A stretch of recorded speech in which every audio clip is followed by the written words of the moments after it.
साधना के द्वारा हम जो ब्रह्मांड है, पिंड और ब्रह्मांड और आत्मा और परमात्मा का जो ब्रह्मात्मक दृष्टि है उसको प्राप्त करके हमें बहुत कुछ जो बोध है वो समाधि की अवस्था में होता है। और ध्यान में जाने के लिए हमें बाहर से ध्यान हटा के अंतर ध्यान में प्रवेश करना पड़ता है। उन सब को प्रवेश करने में हमारा जो गायत्री मंत्र है या अन्य गुरु मंत्र है वो बहुत मदद करते हैं। गायत्री मंत्र बहुत विशेष मंत्र है।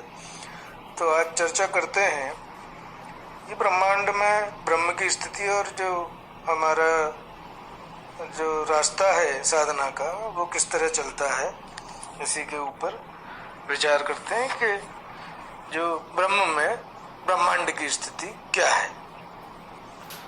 तो सबसे पहले गायत्री का जाप करते हैं। ओम भूर्भुवः स्वः तत्सवितुर्वरेण्यं भर्गो देवस्य धीमहि धियो यो न प्रचोदयात्। ओम भूर्भुवः स्वः तत्सवितुर्वरेण्यं भर्गो देवस्य धीमहि धियो यो न प्रचोदयात्। और ये जो रास्ता है अंतर ध्यान का, ये हमें सृष्टि से परे का ज्ञान कराता है। जो दृश्य जगत है ये उसके पार ले जाता है। ये हमारे सेंसेस से जो परे की इंद्रियातीत, इंद्रियों से परे की, गुणों से परे की त्रिगुणातीत अवस्था का हमें बोध कराता है। और ध्यान की 3 अवस्थाएं होती हैं। जैसे सृष्टि में उत्पत्ति स्थिति प्रलय होती है, ऐसे ही ध्यान में उत्पत्ति स्थिति प्रलय होती है। जो फर्स्ट स्टेज है, जब हम ध्यान प्रारंभ करते हैं प्रार्थना के रूप में, पहले हम दीपक जलाते हैं, एक आसन में बैठते हैं और प्रार्थना करते हैं, आवाहन करते हैं ईश्वरी शक्तियों को, उनकी वंदना करते हैं। उसके बाद हम ध्यान में बैठते हैं, प्राणायाम से ध्यान लगाते हैं और ध्यान में लीन हो जाते हैं।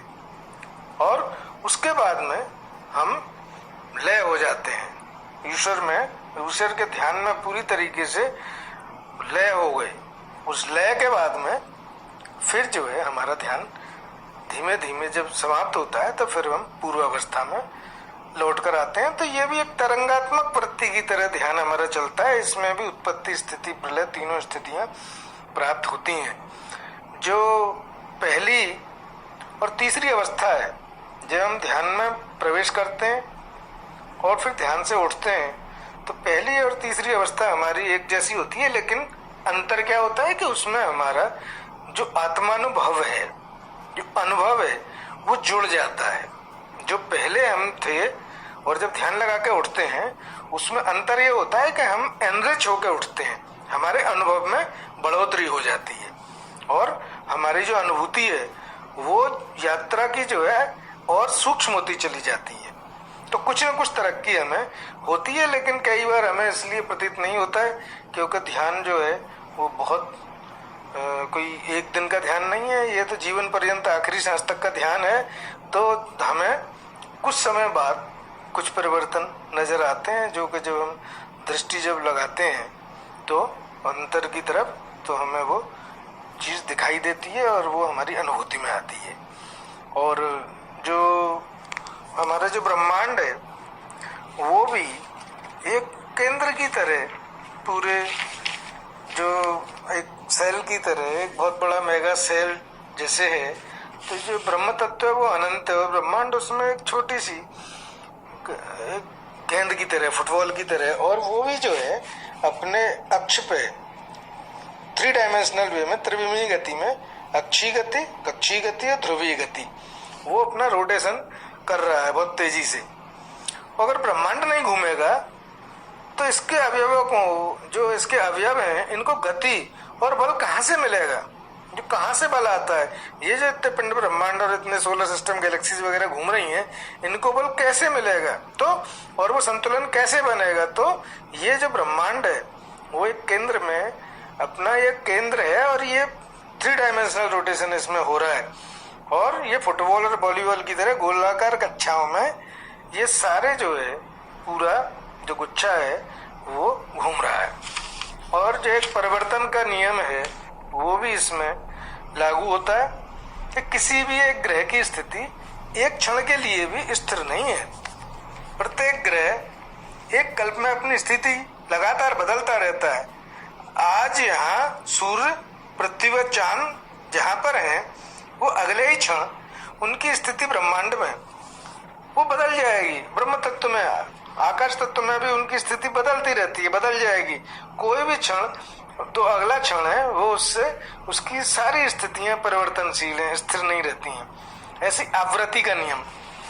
ऐसा संभव है कि एक ग्रह एक कल्प में एक से अधिक बार एक स्थान पर हो, तो वो हमें प्रतीत होता है सापेक्ष रूप में कि किसी पिंड के सापेक्ष तो वो उस जगह आ सकता है, लेकिन ब्रह्मांड में जो परिवर्तन हो रहे हैं वो इतनी तेजी से हो रहे हैं कि वास्तविक दृष्टि में अगर हम ऑब्जेक्टिवली देखें तो एक जो पिंड है, ये एक वस्तु है, तो वो एक पिंड उस स्थान पर दोबारा कभी नहीं आता है। ये इतना हमें जो आकाशीय घटनाएं दिखाई देती हैं कि वो क्रम से वो साइकिल दिखाई दे रही है, वो साइकिल तो दिखाई दे रही है, वो इसलिए दिखाई दे रही है क्योंकि हम अपने सोलर सिस्टम तक ही सीमित रहते हैं। लेकिन अगर पूरे ब्रह्मांड में अगर आप देखेंगे तो वो ब्रह्मांड में अगर आप पूरी रचना को देखें ब्रह्मांड की को, तो वो एक पिंड जो है ना उस स्थिति में दोबारा अगले क्षण कभी लौट के नहीं आता है। अगर आप ऑब्जेक्टिवली पूरी इस रचना को एक दृष्टि से देखेंगे, इसकी एक क्रॉस सेक्शन करके देखेंगे, तो वो पिंड कभी लौट के उस जगह नहीं आएगा। क्यों? क्योंकि ये पूरी गतिमान है। ये गति पूरे जो है ब्रह्मांड में एक एक जो जर्रा है इसका वो मूव कर रहा है। तो जैसे जल की धारा है, नदी की धारा है, तो जो पानी निकल गया, जिस पानी की धारा को, जिन अणु परमाणुओं को हम देख रहे हैं जो आगे निकल गए, वो लौट के दोबारा नहीं आते। हजारों साल से वही नदी देख रहे हैं, वही पानी देख रहे हैं, लेकिन वो जो अणु और परमाणु हैं वो जो एक बार आपके सामने से निकल गए वो दोबारा लौट के नहीं आ रहे, वो दोबारा दिखाई नहीं देंगे। तो ये जो हमारे भिन्न भिन्न स्थान पे भिन्न भिन्न जो स्थिति होती है और जो हमें पुनरावृत्ति लगती है, वो पुनरावृत्ति खाली सापेक्षता है कि सापेक्ष रूप से हमें ऐसा लगता है कि बार बार वो चीज घूम के आ रही है, कि बार बार सूर्य वहीं आ गया बार बार। लेकिन अगर हम उसको स्पेस में देखें तो उनका स्थान जो है ना वो परिवर्तित होता रहता है। ये संभव है कि जो कण कल्प के शुरू में दूसरे से नफरत करके अलग चला गया हो, वो काल चक्र में कालांतर में दोबारा से मिल जाए। ये संभव है कि कुछ हजारों कल्पों के बाद में वो स्थिति हो सकता है दोबारा प्राप्त हो जाए, लेकिन प्रतिक्षण जो है वो परिवर्तनशील है और जो स्थिति भी है वो बिल्कुल बदलती रहती है। और जो ब्रह्मांड है, ब्रह्म के केंद्र में जो घूम रहा है, तो ये बिल्कुल कैसे स्थिर है?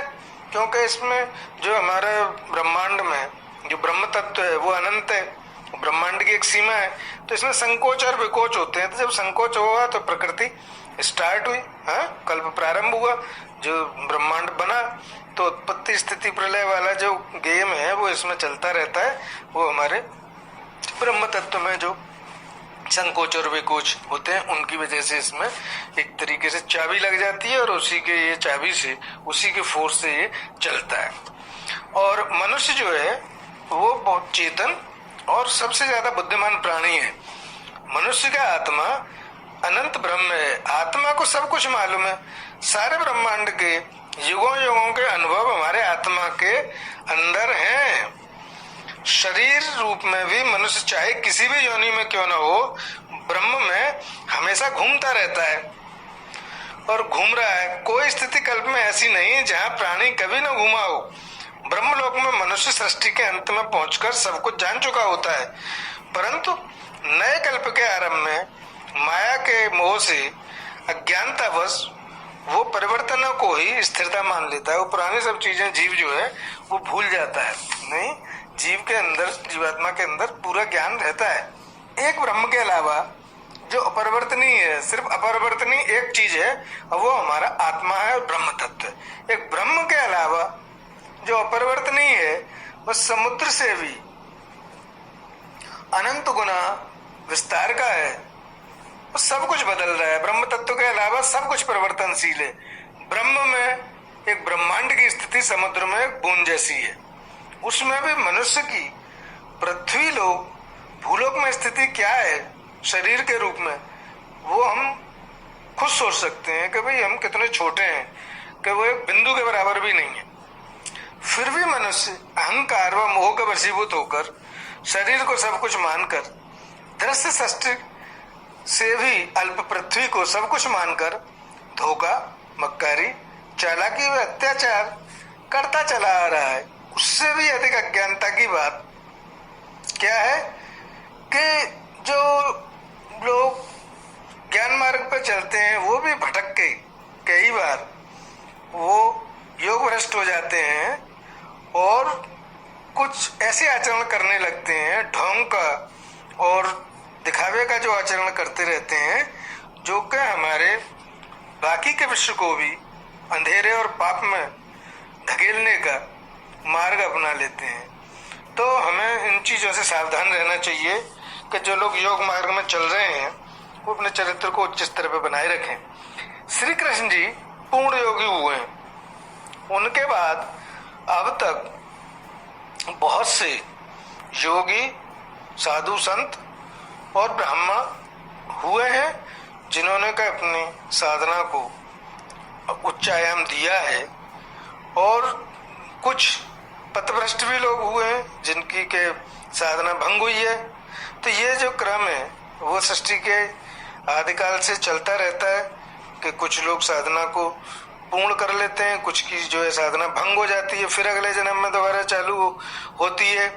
तो इस चीज को हमें ये मान के नहीं चलना चाहिए कि भाई विद्या में कोई दोष है। विद्या में कोई दोष नहीं है, हमारे आचरण में दोष होता है, और ये जो है वैज्ञानिक आधार है इस विद्या का, ब्रह्म विद्या का। और हमारी अगर हम पूर्ण तरीके से सांगोपांग रूप से अगर साधना का वैज्ञानिक एक तरीके से पूरा प्रयोग को सफल बनाने के लिए पूरी जो है प्रयोगात्मक स्थितियों को एक वैज्ञानिक की तरह सही नहीं रखते हैं तो ये प्रयोग जो है वो असफल भी हो जाता है।